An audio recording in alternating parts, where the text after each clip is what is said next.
All right.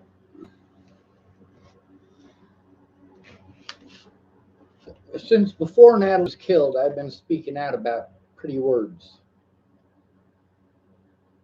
Pretty words are your excuses to do jack shit. When someone's being raped, your pretty words don't stop the rape. When the person that you are feeding those pretty words to has to live with their predator, your words don't mean shit. They may be well intentioned, but they're still wrong. Now, I'm going to give you an example here of a woman who posted up some generally good advice. Now, she is not giving this advice specifically to me over my situation. She's just posting it in general. She posted this. It's from The Wise You. Okay, cool. It says, just because I don't fight back doesn't mean I'm weak. It means I'm mature enough to know that anger won't solve anything. Those are just pretty words. That's it. Now I'm going to read you my reply. I wrote, in general, it's good advice. Sorta. Violence is not the only way to fight back. When someone is pounding in your face, it isn't anger that possessed you to fight back. It is self-preservation.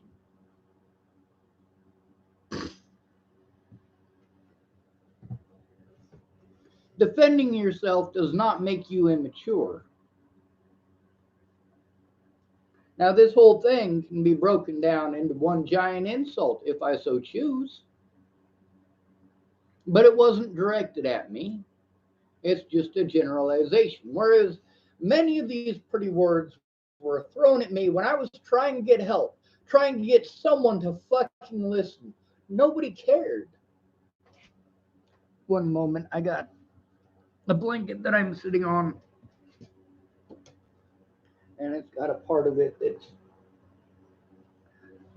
well, it wasn't touching me appropriately. I couldn't see my loved ones without being assaulted. So people wanted to give me pretty words like, you just gotta love yourself.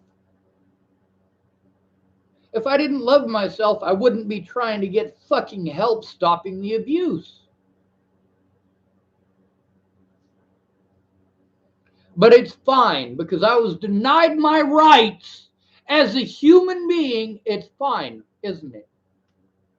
Because these people wanted to tell me pretty words instead of finding out what the fuck is going on. It makes it fine, doesn't it? Because these people blew me off after wasting all of my resources. It makes it okay, doesn't it? These people promised to help me if I bought this, or if I bought that, or if I did this, or if I did that. And after jumping through their hoops, they didn't lift a goddamn finger to actually help. Arguing with asshats on Facebook doesn't help.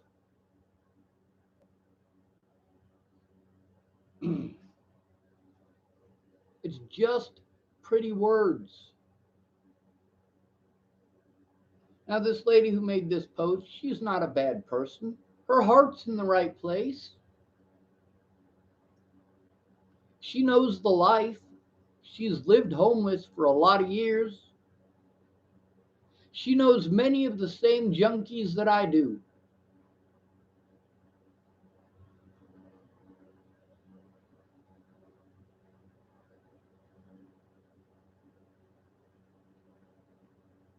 And the pretty words that she typed. When we talk to each other, she doesn't spout that fucking shit at me. She'll have a few ideas. That's about it. Now, if I was to play for you how I start off with literally everyone who offers to help, they have the same shitty fucking ideas. Why don't you move? Why don't you just move? How many times have I moved?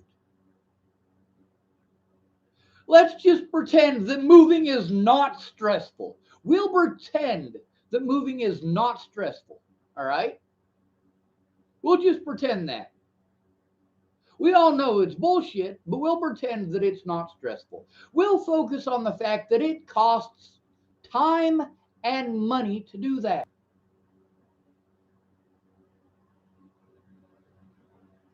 Where's this money supposed to come from?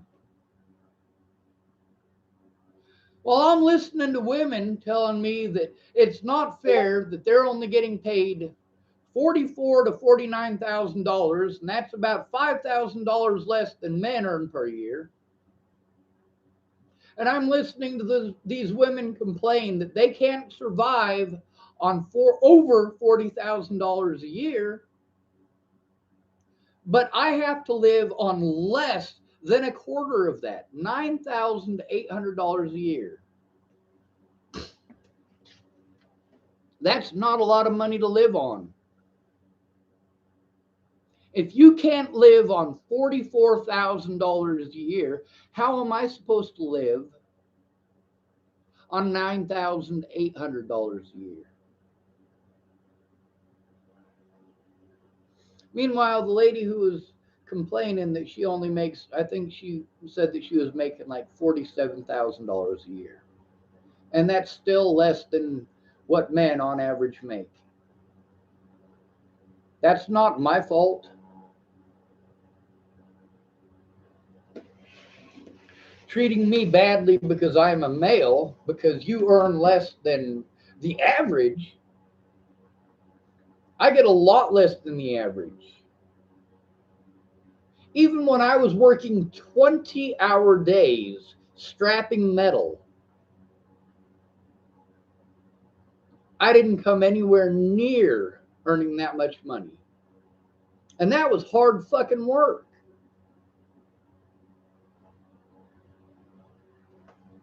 It was also under the table and it didn't pay jack shit, but I was glad to have it. Because although I'm not taking home enough to live on, I'm at least earning enough at that point to keep myself fed. And that was about it. But I wasn't having to eat other people's food. I wasn't having to live under other people's roof. Matter of fact, less than 100 yards from where I'm at right now is where I lived at the time. It's the overpass by the railroad tracks.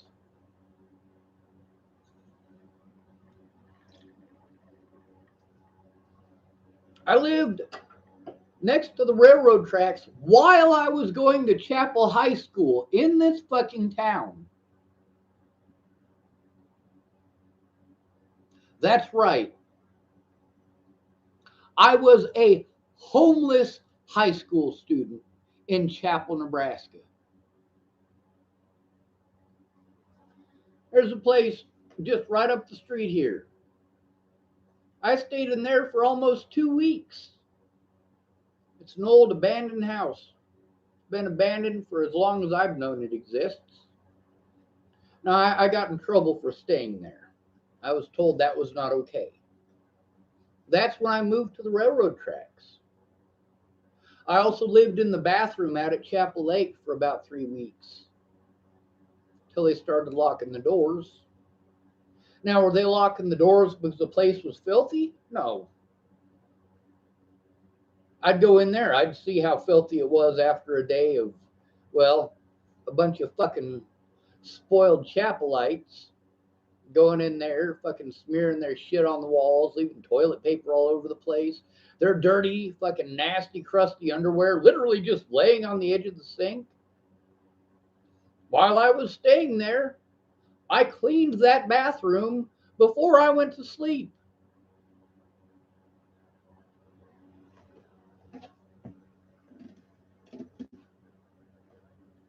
It's not easy. It's not a decision to be victimized like this. And I don't know what everybody else's issue is,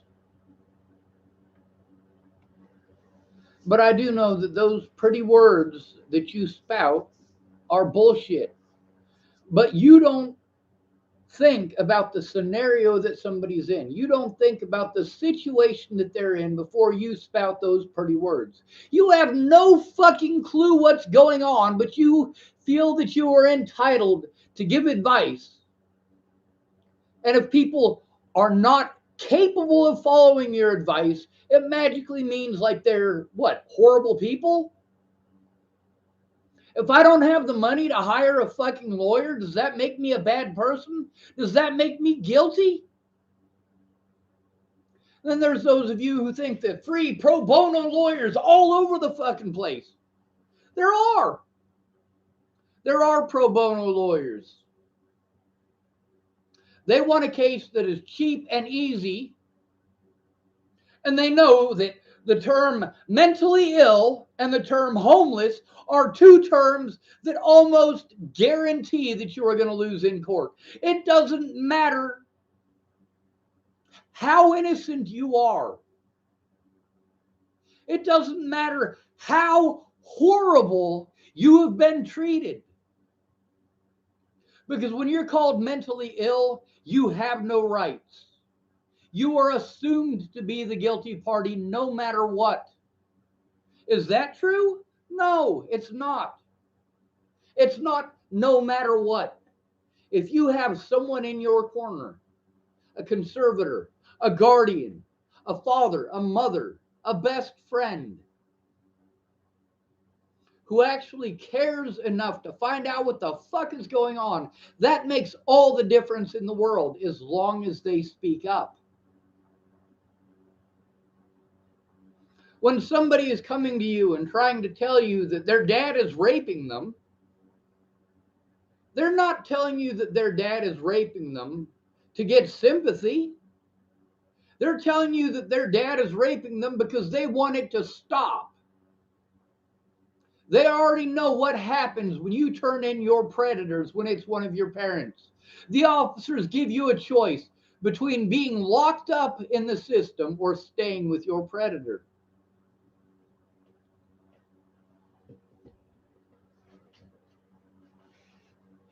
Telling your friend that she just needs to love herself, she just needs to get over it.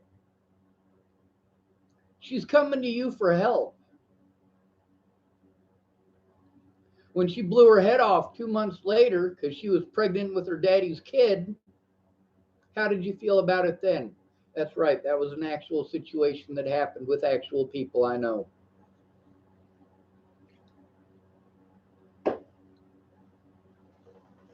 Minus the part where she blew her head off. She committed suicide. I don't know how, and I didn't ask. Now, you got lots of great ideas. You just got to love yourself. That's great advice, generally speaking. But how does that fix the current situation? When your friend come to you for help because her daddy was raping her, instead of helping her to turn that son of a bitch in,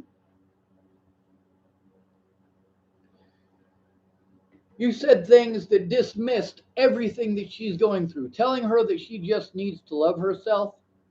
You are literally dismissing everything that that human being is going through. And when they kill themselves, yes, it's your fucking fault. You had every opportunity to do something. Oh, I miss her so much. No, the fuck you don't.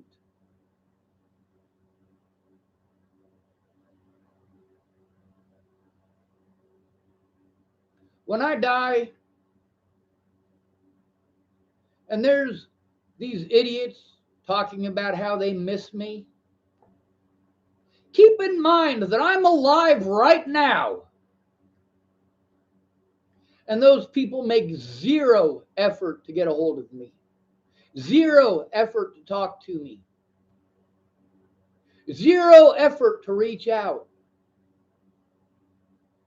zero effort. Did you know that Not trying will result in failure 100% of the time. You want to go get a beer from the fridge, but you're not willing to get off your ass. Well, you're not going to be drinking that beer, are you?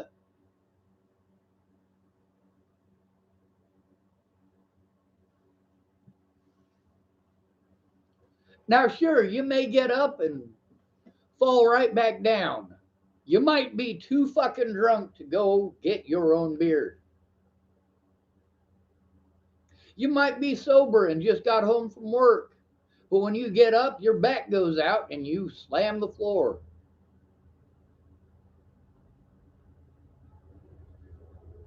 Lots of things could happen in between that couch and your refrigerator. Train.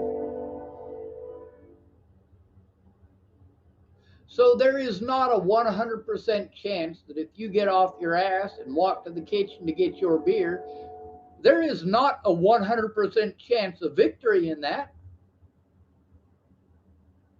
But there is a lot more than zero chance of success.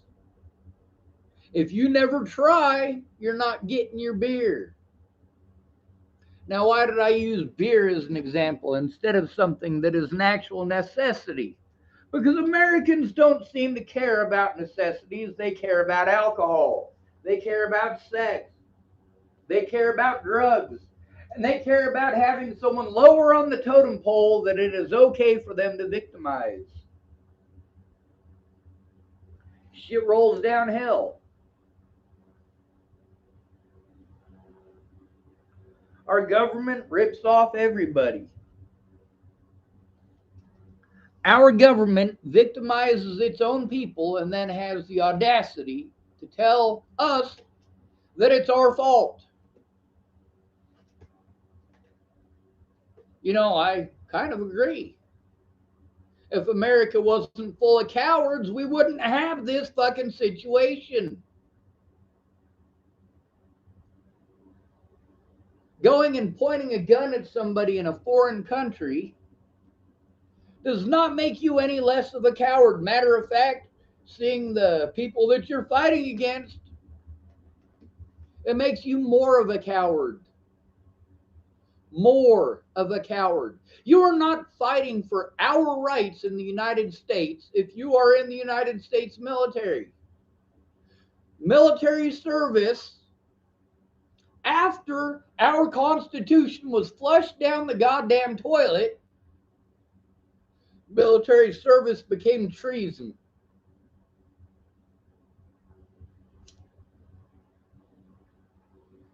And most of y'all are some nasty ass treasonous wretches.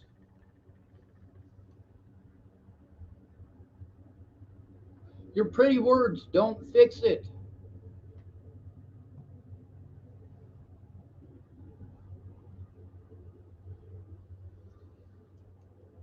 Alicia Bollinger is one of my predators. And because I was prevented from having an honest day in court with her, I have to deal with all of the rest of this. All of the shit that I have to go through could have been cleared up by putting Alicia Bollinger on the stand.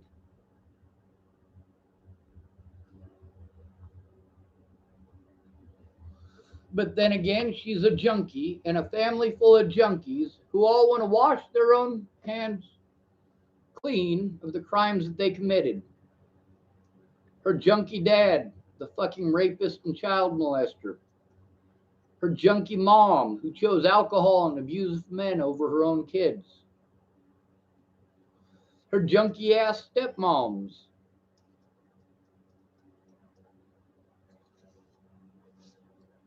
And I've had to deal with these people. And I've dealt well with them, given my situation. Given the fact that I am denied my rights as a disabled person because I am intelligent. And I am denied my rights as an intelligent person because I am disabled. Your pretty words don't fix that. Between showing up in court and admitting the truth, or telling me I just need to love myself. The fact is, if you know enough that I'm asking you to go to court, then it makes a difference.